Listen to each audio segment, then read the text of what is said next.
evening. I mean, good afternoon, ladies and gentlemen. Welcome, welcome. I am Linda Selman. I'm chair of the theater committee here at the National Arts Club.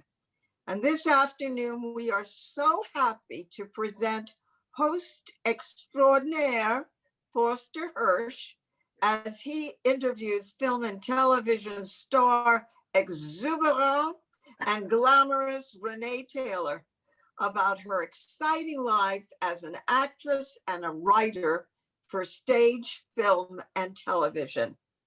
Born in the Bronx, Miss Taylor, with her marvelous husband, Joe Bologna, wrote 22 plays, 4 films, and 9 television series.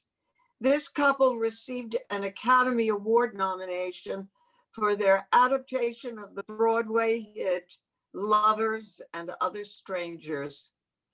Most of America knows her as mother of the Emmy Award-winning television series, The Nanny. And Miss Taylor spent the year before COVID touring the country in her acclaimed theater comedy, My Life on a Diet. Foster Hirsch is an author of numerous books on film and theater and has been teaching in the film department at Brooklyn College for 54 years and counting, but I won't say anything.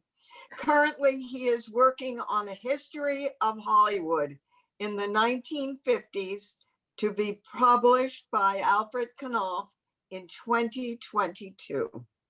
And for those of you who are not familiar with the National Arts Club, let me tell you a little bit about us. We are a 501c3 nonprofit based here in New York City with a mission to stimulate, foster, and promote public interest in the arts. Annually, the club offers more than 150 free programs to the public, including art exhibitions and lectures, readings, theater, and musical performances. For more information, you can visit us at nationalartsclub.org or on Facebook, Instagram, Twitter, and YouTube. And if you're interested in becoming a member, please send an email to admissions@thenationalartsclub.org. Following the interview, there will be a Q&A, so please feel free to write down your questions in the chat box. And now for your enjoyment, here are Foster Hirsch and Rene Taylor. Thank you. Thank you so much, Linda. Thank you. Let me get my speaker view up here. Okay, good. Rene, this is your life. Oh my gosh. We're going to cover everything, starting at the beginning and right up to the very busy present. As I was doing some research, I noted that you were named after Rene Adoret, which tells me 2 things. Your mother or your father had a French fixation, but somebody in the family was a movie fan, because Rene Adoret, for a brief time, was a huge movie star in the silent period. Am I right about that on both counts? Parade, and my mother saw it, and she said, my daughter's going to be named Rene, and she's going to be an actress. And there, it was all set in stone. So you were Rene Adoret. That was your destiny. Right. So I was Rene Adoret Wexler, like Taylor Bologna. But isn't Rene Adoret rather strange beginning for the name of a little Jewish girl? Rene, I guess my mother had aspirations. She had aspirations. That's what it sounds like. But you never appeared publicly as Rene Adoret Taylor. No, but when I was a little girl, I used to practice writing my name, Rene Adoret. I would write that. I wouldn't write Rene Wexler. I was interested to note, Rene, that you were for a number of years a student of Lee Strasberg. Yes, 8 years I was in his class, and I still hear his voice when I'm on stage. And right now I'm in the Actors Studio writing workshop, and I'm going to be doing one of my plays there in a few weeks. Oh, really? Uh-huh. On Zoom though, not in person yet. On Zoom. On Zoom, on Zoom. What did you learn from Strasberg? What drew you going back all that time? He must have been giving you something that as a young person you felt was very important to you.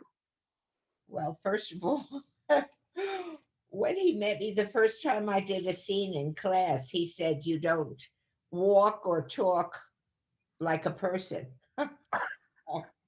I had an idea about, what being an actress was, being somebody else. And I really had to learn just to bring myself to the stage. Oh, that's interesting because that was the core of his method, was for the actor to bring whatever he or she had in their personal file to the role.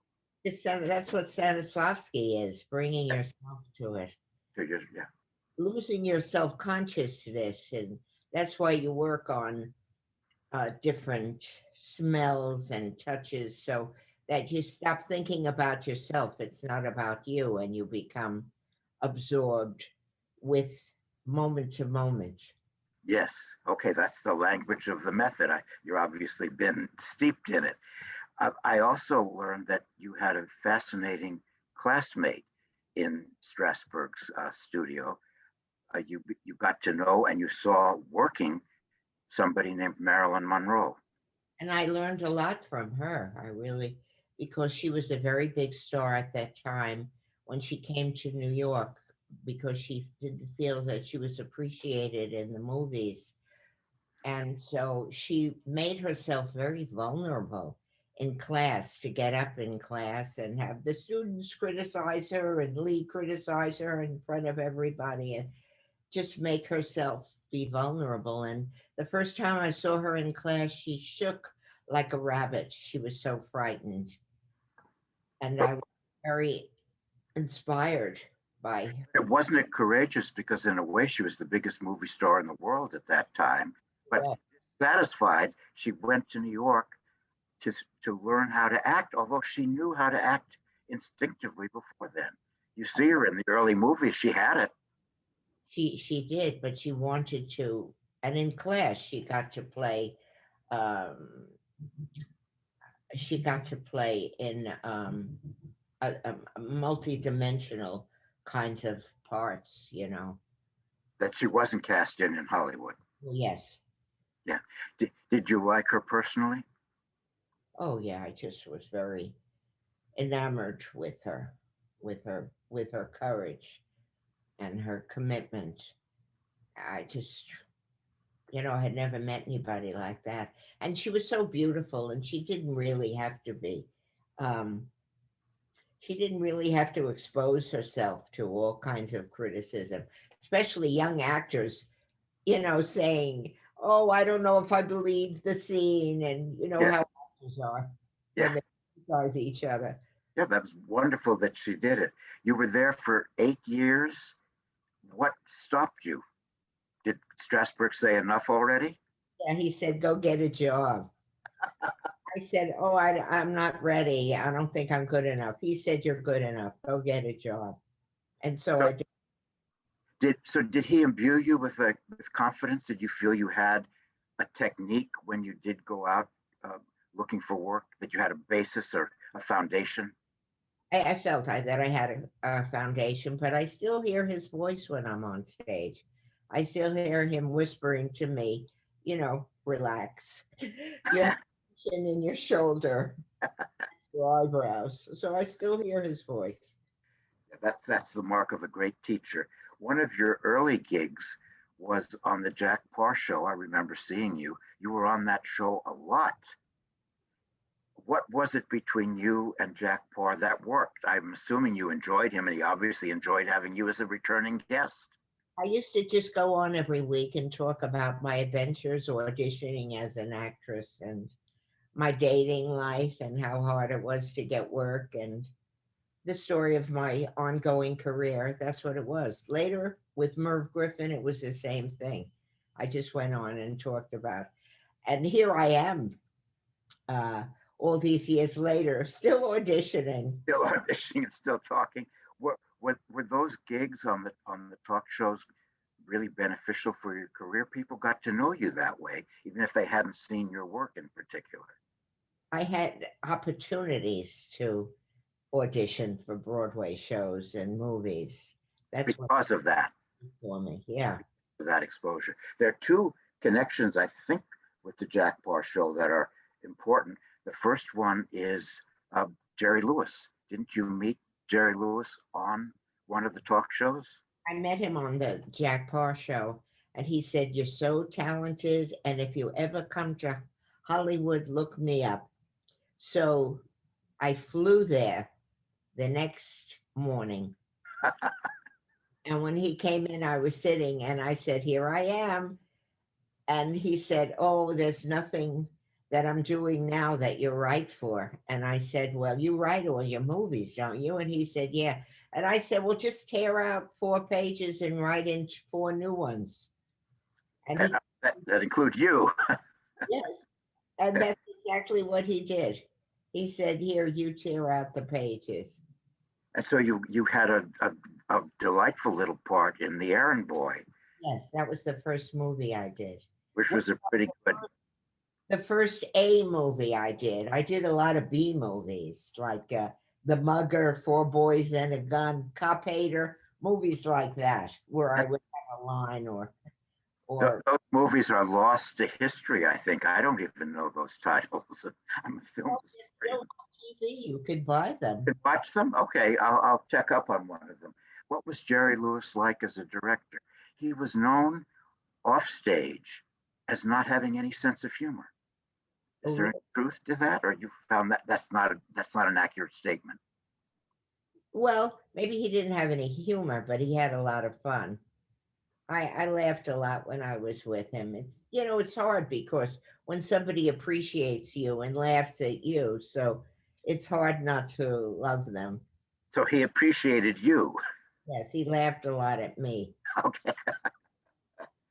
And then another early gig, which is fascinating, and I know people would like to hear about it. You appeared at the legendary New York nightclub Bonsoir. Oh, yeah. Absolutely legendary with great people. And you were the headliner, you were the comic act, but somebody that I think people probably will have heard of was your warm-up act or your singer who led up to the star bow, Rene Taylor. Yes, it was Barbara Streisand. When I heard her sing, I said, "Oh my goodness, I should be opening for her." She was really brilliant right at the beginning. She was 18 and was brilliant then. You knew she had it. Oh, yeah. Going to make it. I used to just sit and watch her through all of her shows. And she was the opening for you. Did you keep in touch with her over the years? I run into her at premieres, and I've been to a couple of her birthday parties, and yeah. Then you I think also through Jack Paar, you were the understudy for Anne Jackson in Love on Broadway, Murray Shiskel, is that right? Yes, no, that was through Elaine May saw me in a play, and she told Mike Nichols about me, who asked me to audition, and I auditioned for Love, and I got to play for about 6 weeks when Anne broke her arm, and that was a real thrill. And I invited George Abbott to see me, and then he cast me in a show on Broadway from having seen me in that. And Mel Brooks saw me and put me in the producers. He saw me with Gene Wilder when he was looking at him, and then that's how I got to play Ava Brown.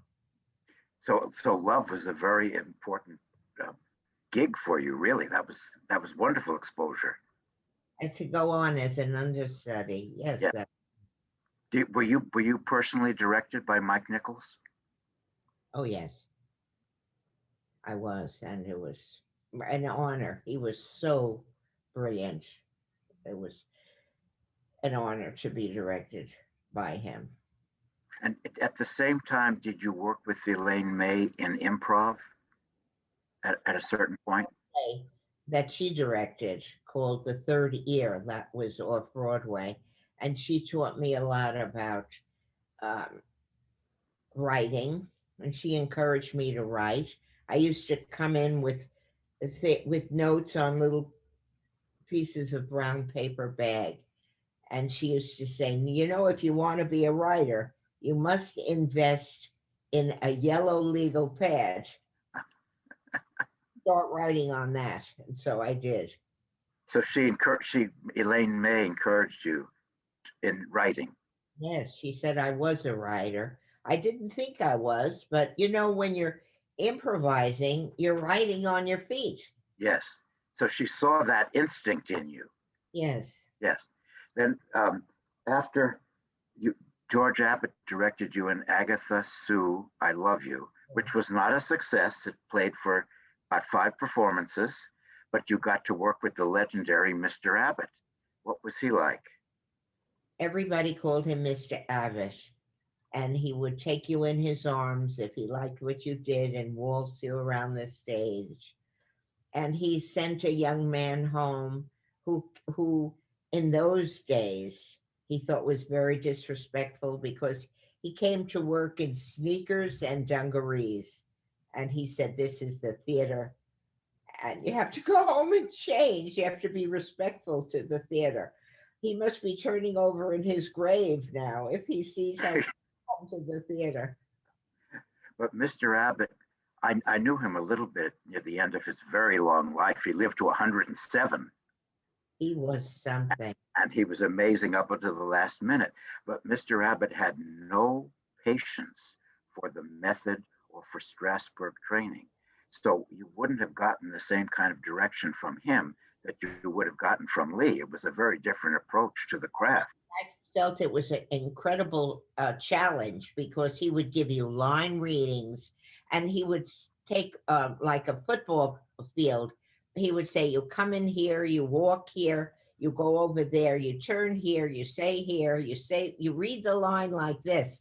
And I thought, oh, what an opportunity to do what he's saying on the outside while I'm going on the inside, working on my inner life. So I had the inner and the outer thing going. And I thought, oh, I'm so fortunate to have this opportunity. Did he like what you were doing?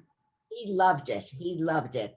But Rene, if you had talked to Mr. Abbott about the inner life, I don't think he would have had any patience for that language, that approach.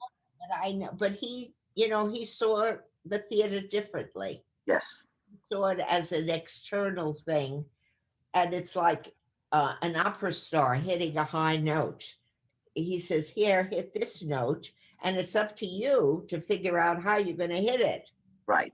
But he wouldn't help you to get there. He'd just tell you what to do. Right. But fascinating difference. Now we come to Lovers and Other Strangers, which was, I guess, your first really major success as a writer and a performer. And it is involved with your beloved husband, Joe.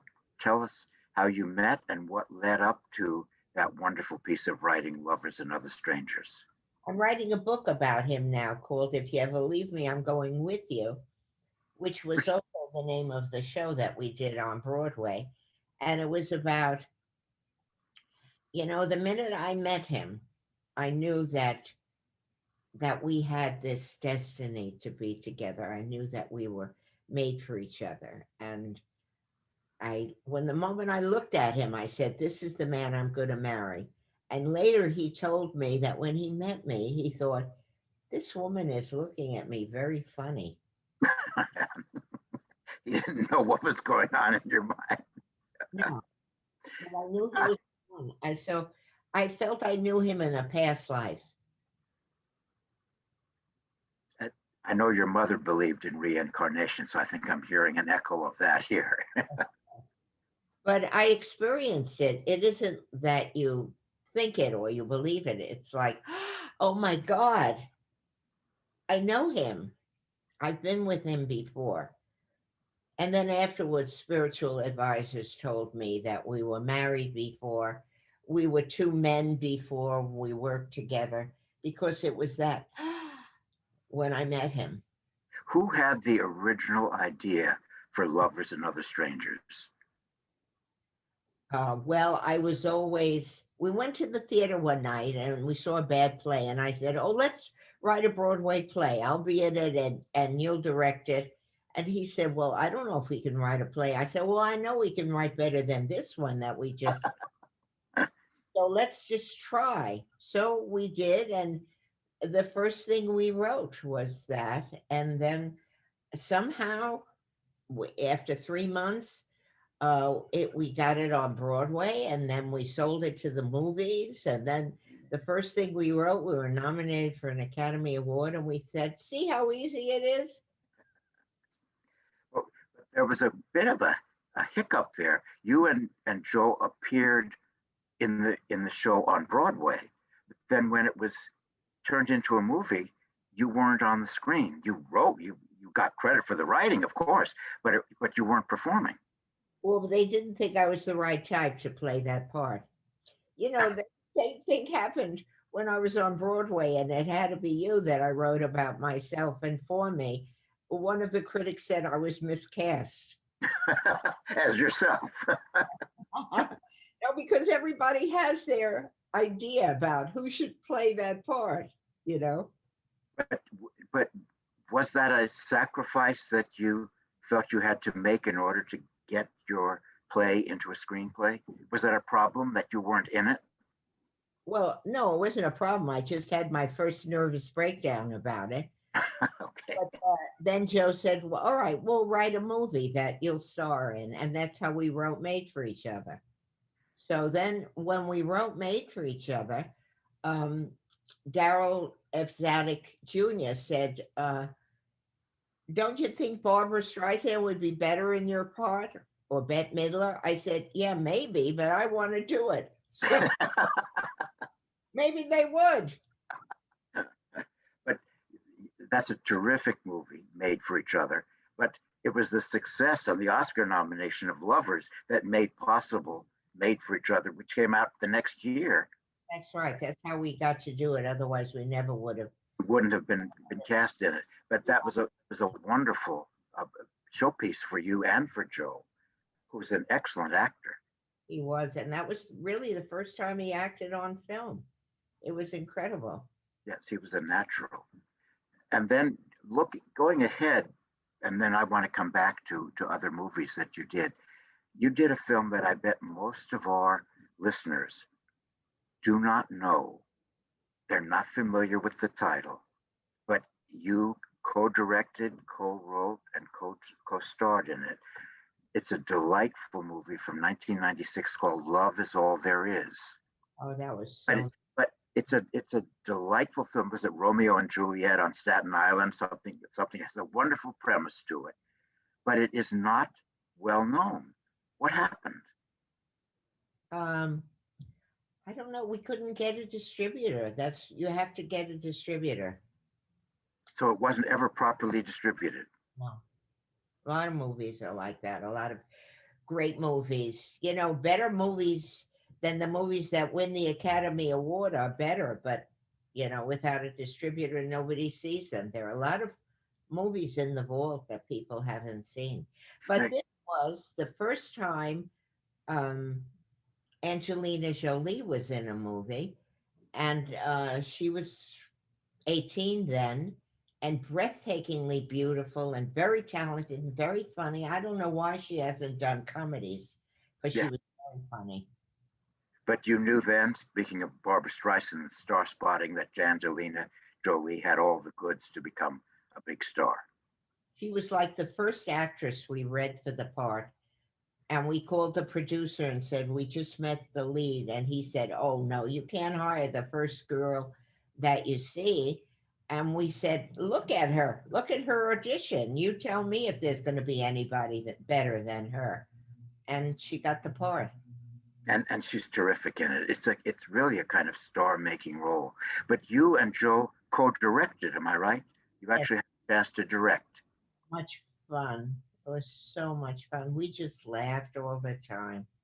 We How did you co-direct and how did you co-write? Did you have a system no, between the two of you? no.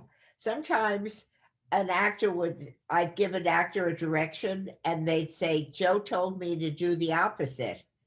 And I'd say, well, try one, then try the other, whatever works. As a matter of fact, the Directors Guild said, how are you going to direct together? And I said, well, that's what we'll do. We'll tell the actors and they'll do whichever's better. And Did, that's what, when you co-wrote, did you have a system? Were you the first cause? Were you the engine that drove the work? Were you more I always wrote the first draft of everything. And then Joe would criticize it and I'd rewrite it and rewrite it and rewrite it until he'd say, oh, give it to me and I'll rewrite it. And that's what happened. That was sort of our method for everything. but were you the first cause? Was it usually your idea? Yeah, except sometimes it was. I think, oh, My Life on a Diet was his idea. Um, It Had to Be You was his idea. Idea. Okay. So your ideas were equally divided. Inspiration was shared Yes. within the family. Say, oh, how is that going to work? And then he'd say, well, this could happen. And I'd say, oh, I don't see it. And then he would write it and write it and write it. What was the secret of your long and devoted life together? 53 years or 54 years? A long time. Oh, it just madly in love and had a lot of fun. And we were very open to and committed to having a life together and being willing to trust each other and take chances and have a great life. It was a very rare thing. At the time, I didn't know that it was a rare thing. I thought anybody could do it, and probably anybody could if they make that kind of investment and that kind of commitment to each other. And people say, well, why get married?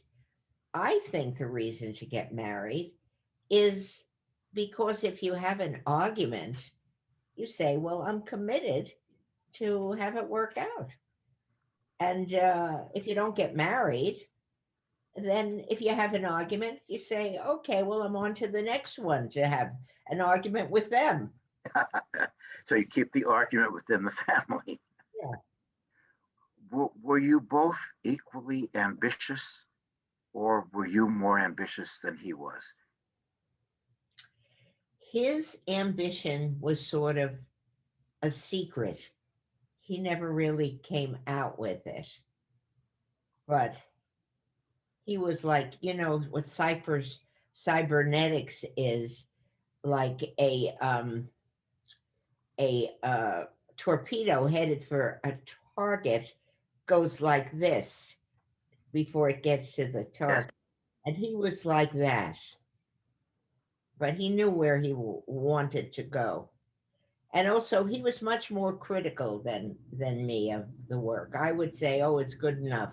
And he'd say, no, it isn't. He was really the one who was uh, the driving force of things always being better.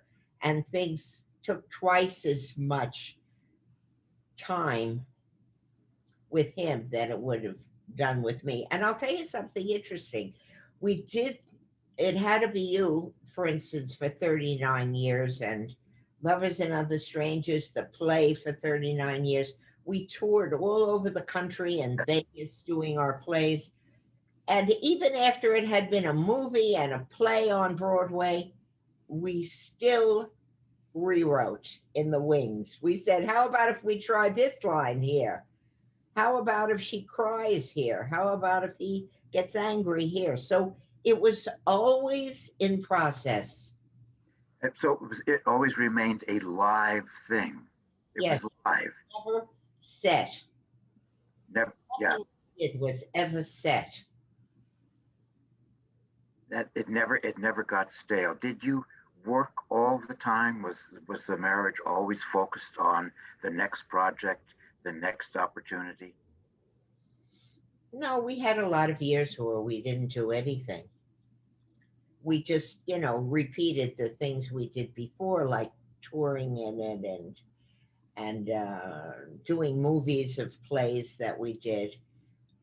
Um, but then when we wrote, and we wrote a lot in Vermont, uh, it was always like Dorothy Parker says, it's hard.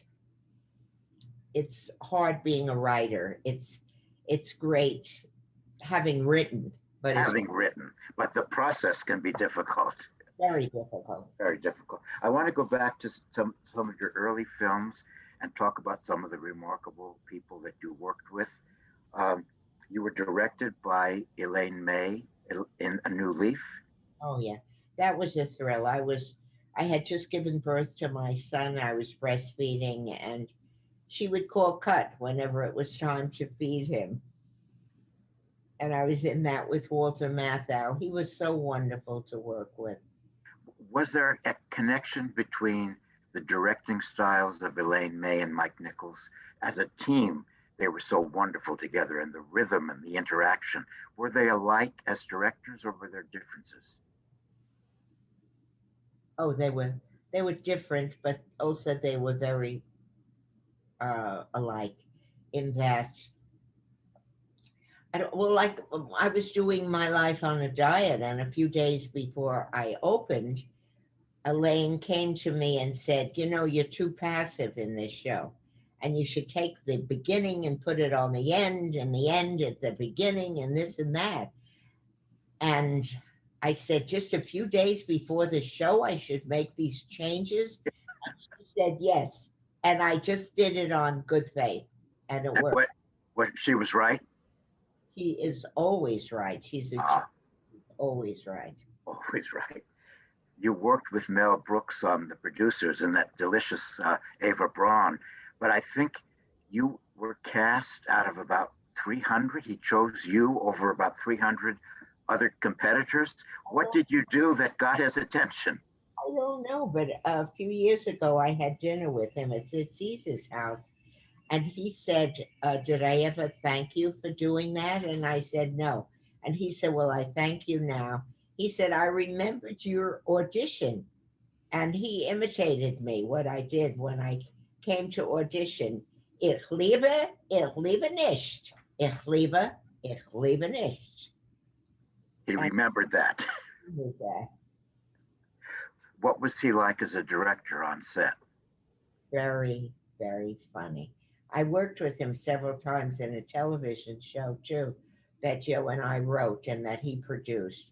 He was always hilarious. Unlike Jerry Lewis,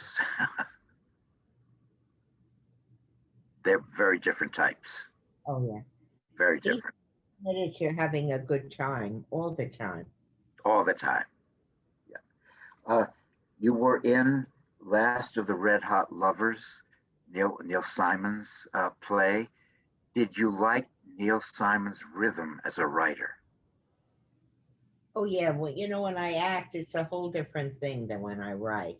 I go to a piece of work and I just, throw myself into it, and I don't look at it as a writer. I look at it as an actress. It's such a different thing when you're an actress than when you're a writer. Like right now, I'm in rehearsal for Mae West, which is called Mae West: A True Hollywood Story, maybe. And when I look at it, I say, oh my God, this is a hard part to act. I don't know if I can act this. But when you're writing it, you don't think about whether the actress is going to have a hard time or not. So it's two different channels. It's two different channels. two different things. Did you like delivering Neil Simon's dialogue, which does have a particular rhythm to it? But I always look at it, from Lee's point of view, what's going on inside the person, not verbally how it is. You, Although, words have a certain kind of sensory things too. Words are very important, but it's always what's going on inside. but with Neil Simon, part of his genius was the top part was this wonderful patter and one-liners and wisecracks, but And beneath that, there was the real person. You got the sense of a fully developed character through the writing. yeah, remember one line from that. I say, to Alan Arkin, I said, I haven't slept with my husband in 3 years. He slept with me, but I haven't slept with You worked with two world famous stars in early films, Fine Madness with Sean Connery and The Detective with Frank Sinatra. Are there any similarities between those two superstars? I just was a babbling idiot when I was with them. That's all. I couldn't. I was so madly in love with Sean Connery and Frank Sinatra. I could hardly remember my lines. I was always tripping all over myself. So I was a young girl, and it was just great to be there. Were they different in the way they treated people and the way they interacted with the company? Um, well, Frank Sinatra. I mean, he wouldn't give me an autograph photograph. I got one. Dawn Rickles said, "Oh, give her an autograph photograph," and it was a very rare thing. He said to Rene, "Good luck." That was a big thing for him to say that because usually he'd just write Frank Sinatra. So that was an added, that was a bonus. I want to switch now to, I guess, the part you're most famous for, Sylvia Fine in The Nanny. Uh-huh. But I've done a little research, but what I was absolutely surprised at is the producers of the show didn't want you for the part. They were thinking in terms of a Sheila McRae to play a Jewish woman. Yes. What was the problem with having a Jewish woman playing a Jewish woman? I don't know. In those days, they didn't have Jewish people play Jewish people. They wanted somebody Episcopalian to play a Jewish mother. But Fran said, "Come on the show as a guest and let them say, hey, she'd be good as the mother." And that's exactly what happened. What's the reason that show has such a hold on audiences and fans? It's a beloved show. And recently, you had a Nanny table read that's been a huge hit on YouTube. I watched it the other night. It's a lot of fun, and you could see the affection that all of you have for each other as people, in addition to the show itself.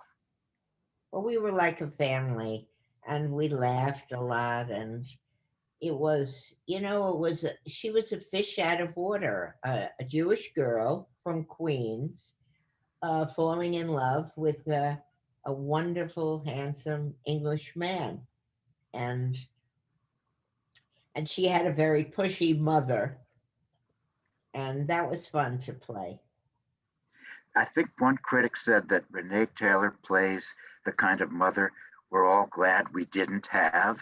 Oh, I never heard that. That's funny. And you played that kind of part on other TV shows. Was it Daddy Dearest? And yes, I was playing three mothers at the same time. I played Dawn Rickles' wife, and I played Brian Ben's mother in Dream On. At the same time, I was doing all three different parts. Were the parts basically similar, or did you find enough difference among the three to keep you interested? Uh, oh yeah, I always look for what's different about each character. What's different about this mother? Well, I guess some people are more pushy than other people. Was Sylvia the pushiest character you've ever played? I think so. But it reminded me of my Aunt Myrna, who I thought was, was my inspiration for the character, because I remember the first time I was on the Jack Parr show, she said, "Oh, you can't go on stage without jewelry." And Yeah. she took off her jewelry and put it on me. She said, "You have to wear this, you have to wear that." She gave me all her jewelry to go on stage with. So that was Aunt Myrna, Yeah. a character. Uh, let's segue to the present. I know you're busy with many activities, but before we talk about what you're working on now, I'm really interested in hearing how you have responded to what has basically been a lockdown or a shutdown or a quarantine for everybody. You're obviously this gregarious, fun-loving, people-loving person, but you've had to make changes in how you live your life on a daily basis, like all of us. Has the transition to a more private time and a time of solitude been difficult and challenging, and how have you managed to cope? Oh, I have to say that aside from being without my beloved husband in New York, this has been the greatest time of my life, because it gave me permission to write, to work on different plays and books, and uh, to go inward and be more spiritual. And it's just been a wonderful opportunity. And when people tell me they're going crazy when they're having to stay home, I say, right, because everybody has one story to write, their story. And it's very healing to be have retrospect about your life. It, are you grateful in a way that you've had to take this pause? I am so grateful. I never would have done this. I came to New York. I was just going to come for a few months to do my play, and luckily they said I couldn't live here unless I took the apartment for a year. So I said, "Oh, I'm just going to trust that it's going to be a hit, and I'll make enough money to stay here." And luckily it was. And then when the I toured a lot with the play, and then I when the virus happened, I said, "Well, this is an opportunity to write," and I never would have written what I'm writing if it hadn't been for that. And you appreciate the change in pace, though, and it's been a gift for you.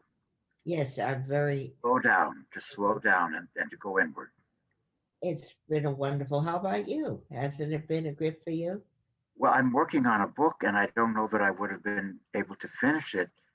I'm near the end within a few months. I don't know that that wouldn't have happened without this forced lockdown, because you can't get distracted. You've got to face your work every day, don't you?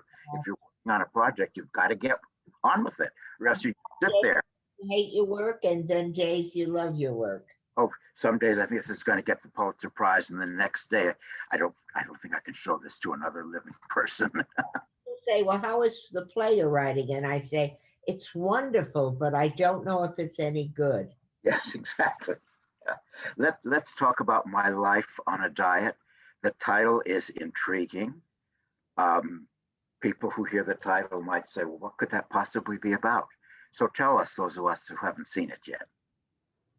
Well, my husband encouraged me to write it. And I said, "Oh, I don't think people will be interested in all my diets."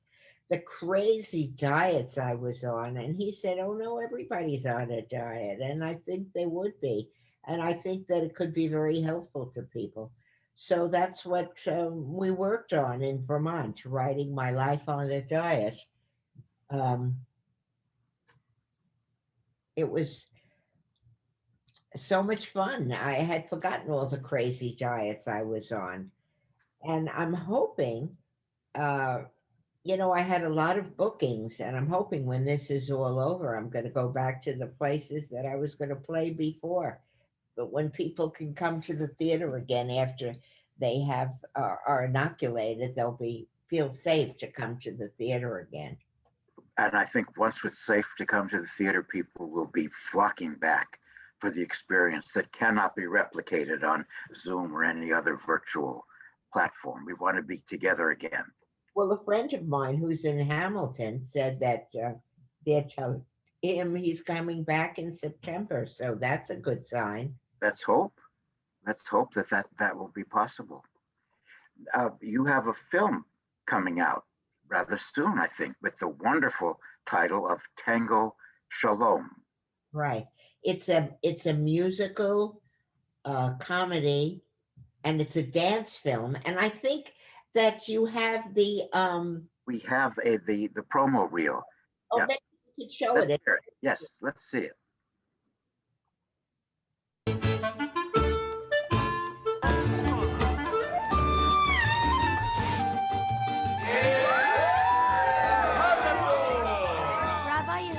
Why do women wear scarves or wigs on their heads? For respect. My name is Viviana Nieves. What's yours? The same way it is forbidden for a man to touch any woman other than one's wife. Marsha, the children. I had a dream. Hashem told you to dance in a tango contest? A Gentile dancing teacher wants to tango with you? In a TV contest? No, you're a lunatic!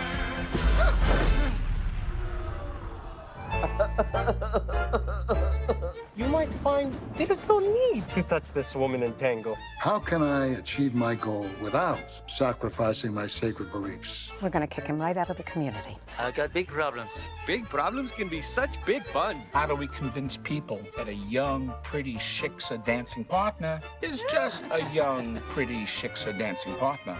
She should be dressing very modestly. You cannot even touch her hair.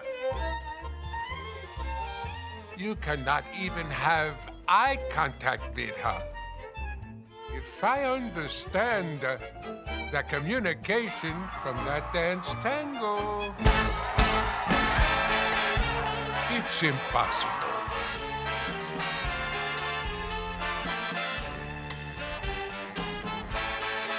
Why are you hoping that he sins?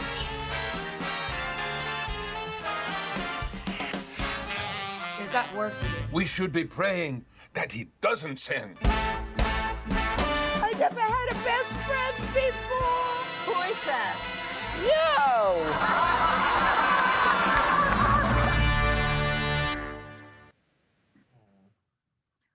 That looks like so much fun.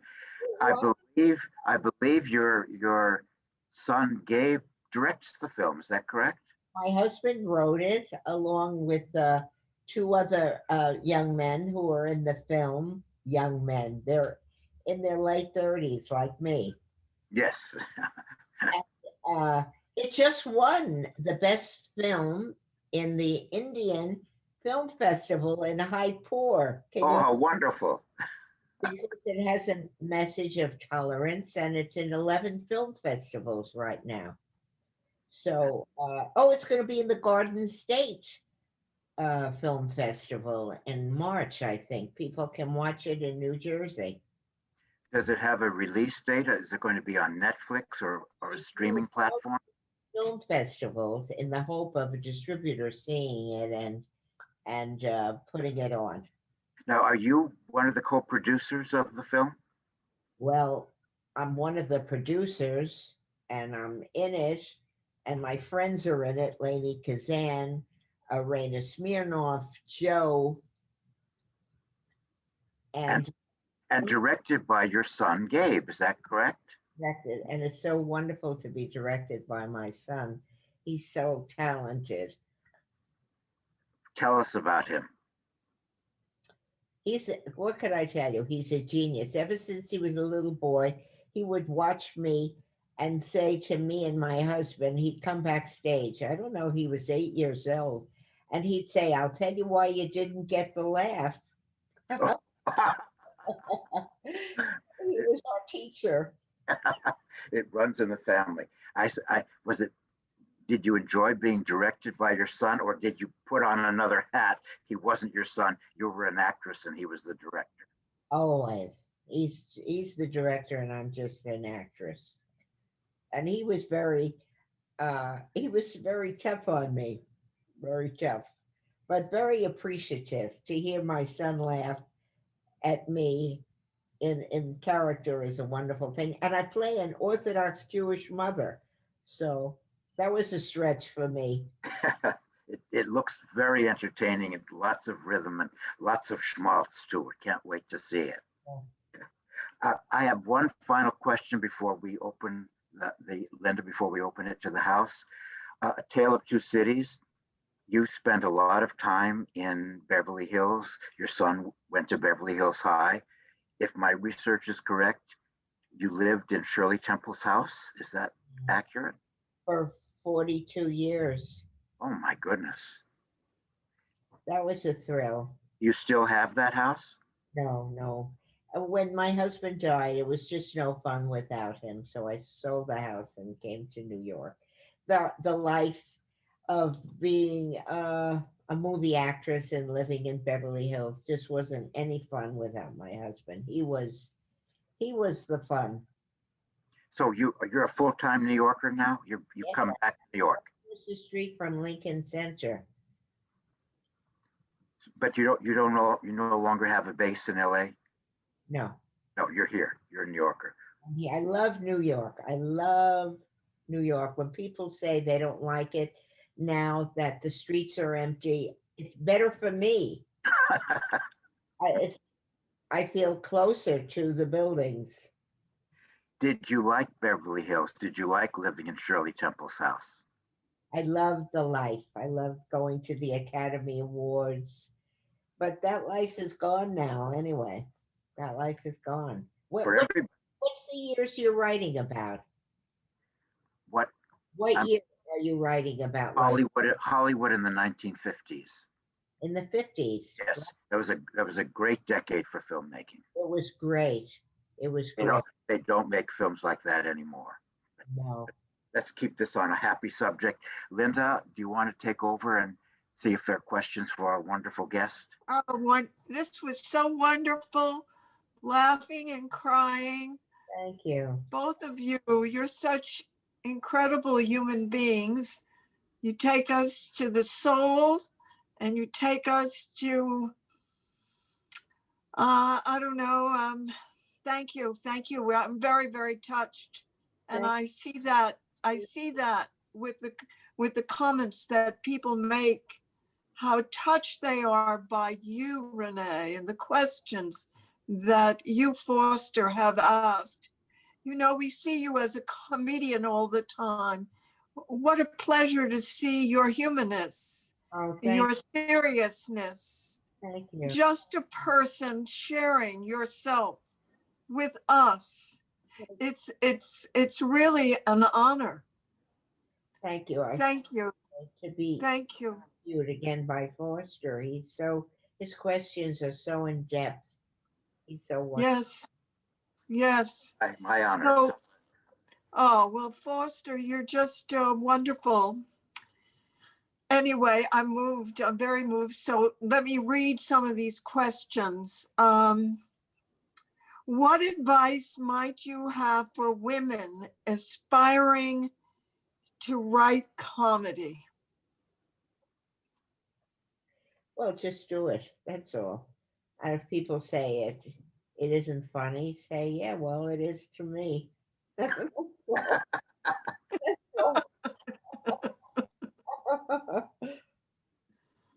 Okay.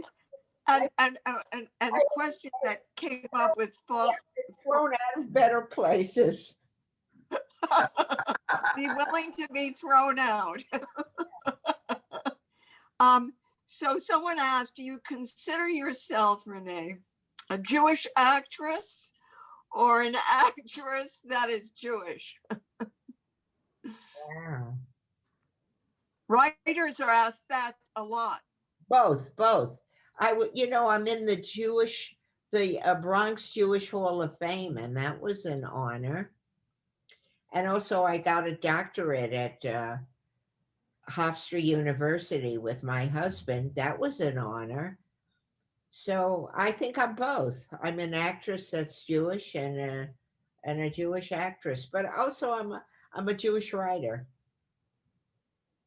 A Jewish writer. Yeah, people always ask, are you a German writer, a Jewish writer? You're a Jewish writer. What does that mean? It means that the comedy comes out of pain. That's what it's a point of view. Yes. And a living. You feel the pain and you make a joke about it. That's beautiful. That's beautiful. I never know you wrote 22 plays, 4 films, 9 television series. What were some of your other television series? Would we know them? Or were they just, something you wrote and you hoped they'd be taken, but they weren't? A lot of things I wrote and were never put on. A lot of things that were and that won awards, and a lot of things we couldn't get on. A lot of plays that weren't produced, a lot of plays that were, a lot of plays that won awards, and a lot of plays we couldn't get produced. So you just keep going. It's like when Van Gogh painted, he just left it in the fields. He didn't paint it to get $8 million. No. So when you look inside yourself, where do you feel more comfortable, as an actress or as a writer now? Well, I always love what I'm doing. When I'm writing, I love being a writer. And when I'm acting, I love being an actress. And when I'm directing, I love being a director. And when I'm teaching, I love being a teacher. So you're living moment to moment. And whatever I'm doing, and hoping that I can, make a contribution. And you really are an artist to heal yourself as much as other people. Where are you teaching? Well, sometimes I lecture. People ask me to come in and lecture about comedy. One of the lectures that I do is, can comedy timing be taught? And? I think it can. Most people don't think it can. But if you're in a certain state, you can create timing. Is that what your son was trying to tell you about the laugh line? Yeah. And he got it young, right? Very young, he got it. And he still has it now about comedy and about dance. This movie is a dance movie, and he doesn't know anything about dancing, but he knows what's true. He knows what's real. Now some people have asked, is there an opportunity to see your play at the Actors Studio? No, it's just for members of the studio. But I hope eventually, it'll be done someplace when the theater comes back. And I'll do it at some theater. And it's a character play. I don't think I'd ever do a one-person play again, because it's lonely going around the country doing a one-person play. I think I like having a couple of other actors on stage. You could play different people. Oh, yes, I could. Linda, I want to ask Rene, right. What drew you to Mae West as a figure you wanted to write about and to play? I thought she was so funny, so talented, and I don't think she's really been appreciated. her wit and she, from the very beginning, she got acting, writing, creative control right from the very beginning. And I don't think to this day anybody has it, man or a woman. And actually, there's a book, The Art of War, that her strategy appears in. And what made me write about it was when my husband was sick, when my husband got cancer. I didn't think I could ever laugh again. I didn't think anything would ever be funny to me again. And I thought, well, what makes you laugh? What do you think is funny? And so that's how I found her. Or she found me.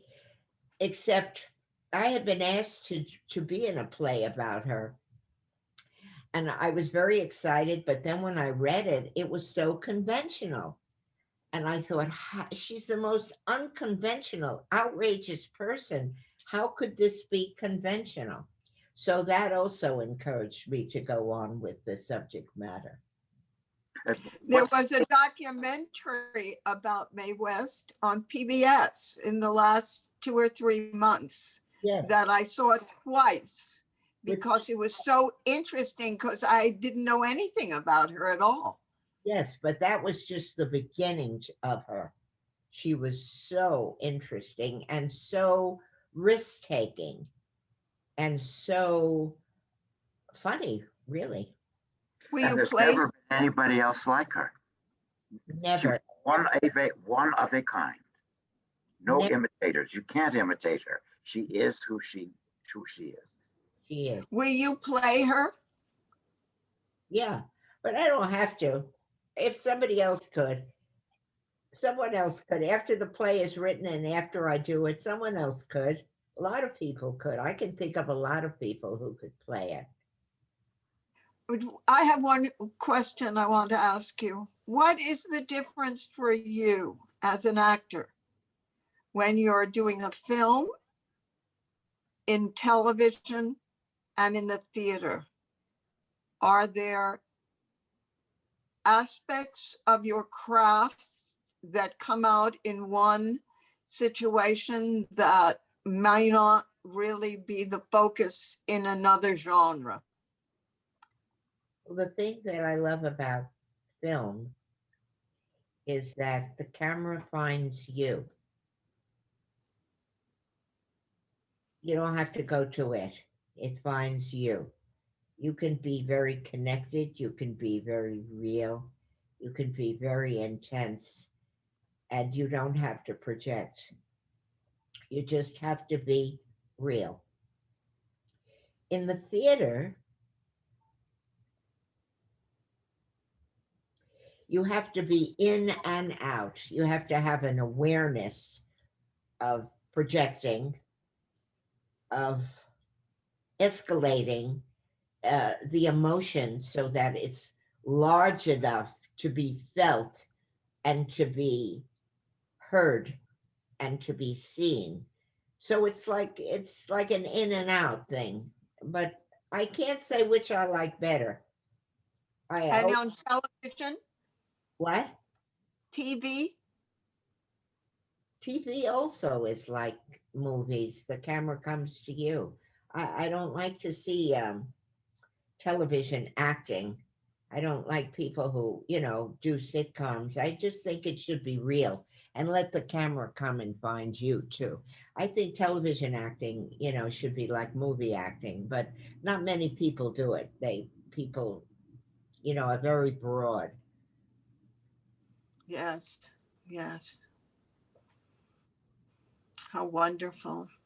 It's so wonderful hearing you and knowing what you think and feel. It's so terrific. I know it doesn't always work though. I think it works perfectly today. It's perfect for our theater audience. Linda, I think if as we wind up, does Mitch have some photos of Rene that he can show us all? I think there's a sort that would be album. Wonderful. That would be a nice sort of curtain call. Oh, that's when won an Emmy for writing Marlo Thomas's special, Acts of Love and Other Comedies. I love your titles. And this is when Ray Charles played my son-in-law on The Nanny. My son was engaged to him.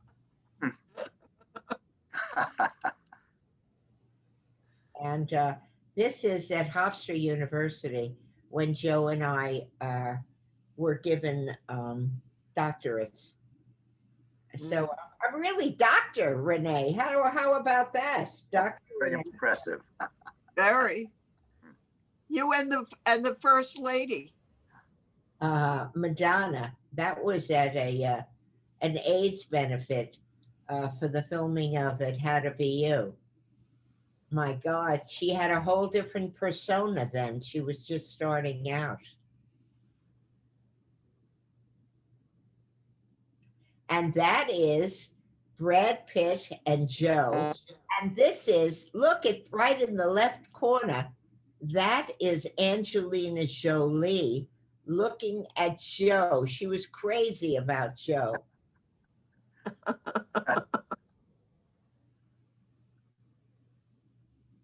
And that's me and Brad Pitt. He won't leave me alone now. He's always calling me and wanting to go out. And I say, leave me alone. You're too old for me. There's Fran. And she's a very good friend. And I've known her for, I don't know, how many years is it? 30 years. Wow.